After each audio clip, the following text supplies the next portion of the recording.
Hey, it's Coach Pam from Coach Pam Fitness, and today's Fun Food Fact Friday. Yay! Double yay because it's the last day of school, but sad yay because my 5th grader just graduated from elementary school on to middle school. That makes me sad because they're growing up, but he's ready. He's ready for middle school. So today's Fun Food Fact is all about what's the difference between ice cream, sherbet, and sorbet? That's a good question because now that it's summer and getting warm, we all want cool, creamy treats. And so let's talk about the difference. First of all, how is it pronounced? Sherbet or sherbet? I always say, when I say sherbet, I'm always like, sherbet, from Sesame Street, but it's not sherbet, it's actually sherbet. There's no R at the end. So that's a fun fact right there. So the difference is ice cream and sherbet are made with dairy. Ice cream generally is made out of a custard with eggs and cream, especially if it's a super creamy, dense ice cream with the egg custard base. Sherbet, and it has to have, by FDA law, it has to have 10% milk fat in ice cream. Sherbet, on the other hand, is made with fruit and milk, and it can only have 2% milk in it, and it just makes it a little creamier. 2% milk fat, and it just makes it a little bit creamier.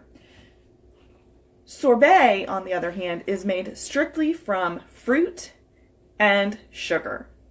And as we all know, I try to make things as healthy as possible. And every single recipe I found for homemade sorbet had added dairy. The whole point of sorbet is no dairy in it.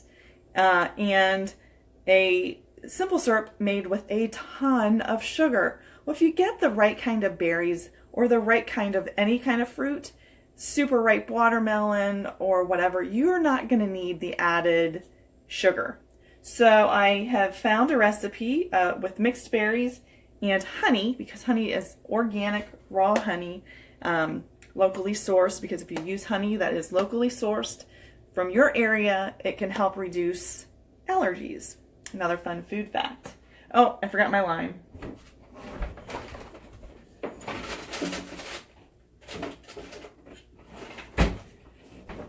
Sorry about that. So I found a recipe. I've got some wild frozen blueberries, some frozen strawberries that I bought fresh and I just washed, chopped, and froze, and some frozen raspberries. Same thing, I bought them fresh and just rinsed them off and froze them. It took like 2 hours to freeze them. Dump that in there. Add your honey. And now the first time I do any recipe, I always follow it to a T. So I'm going to see how sweet this is with the full 1/4 cup of honey this time. If I had thought about it, I would have tasted the berries to see how sweet they were. Then I am going to add, I can never find my grater. I am going to add some lemon or some lime zest. Lime just brings out any kind of citrus zest. It brings out the flavor of fruit and makes it super yummy.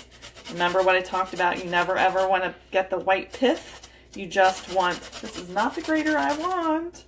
You just want the zest part, not the white pith. The white pith will make it super bitter, and we don't want that because this is going to be a super delicious sorbet.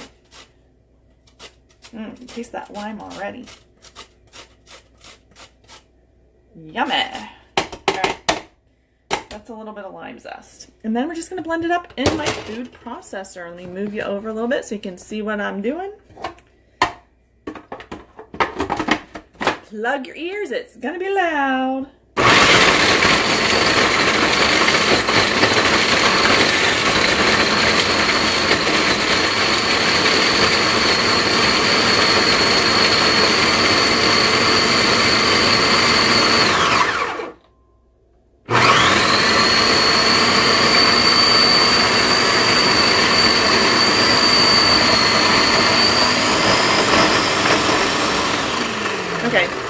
need some liquid in this. So, add a little bit of lime juice to get it going again. And I need to scrape it down.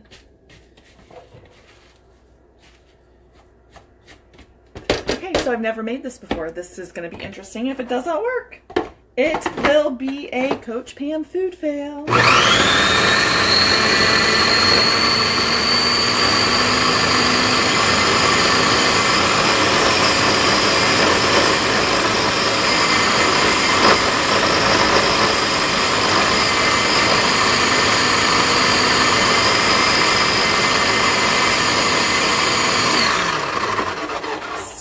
It's coming along. It just needs a little liquid. Just needs a little bit of liquid. I'm going to get a little bit of water. Do I have a cup somewhere handy? A little water. There we go.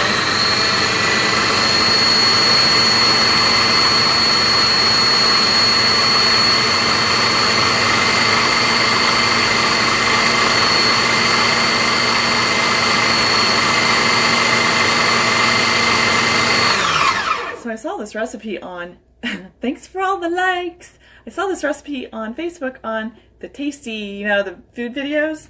They didn't seem to have as much trouble as me. Ah, it's starting to come around.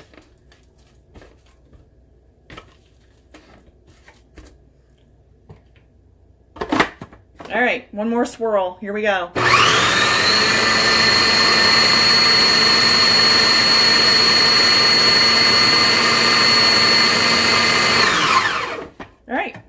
So, tip, maybe defrost your berries just a little bit. Let's taste it.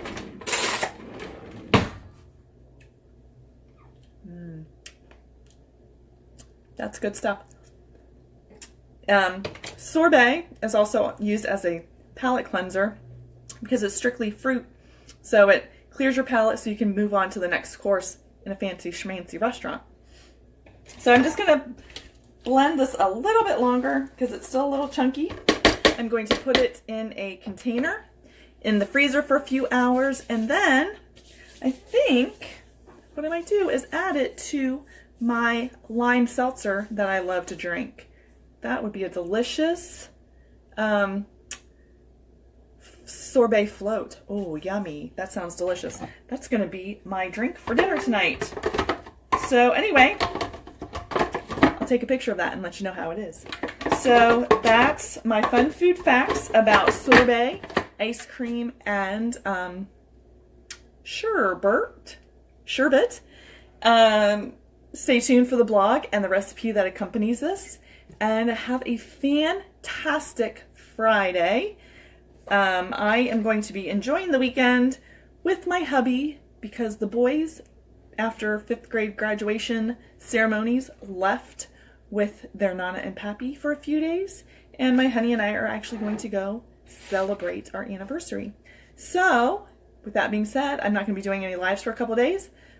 Maybe I might do one on our secret location. I'm not sure yet. We'll have to see. Stay tuned.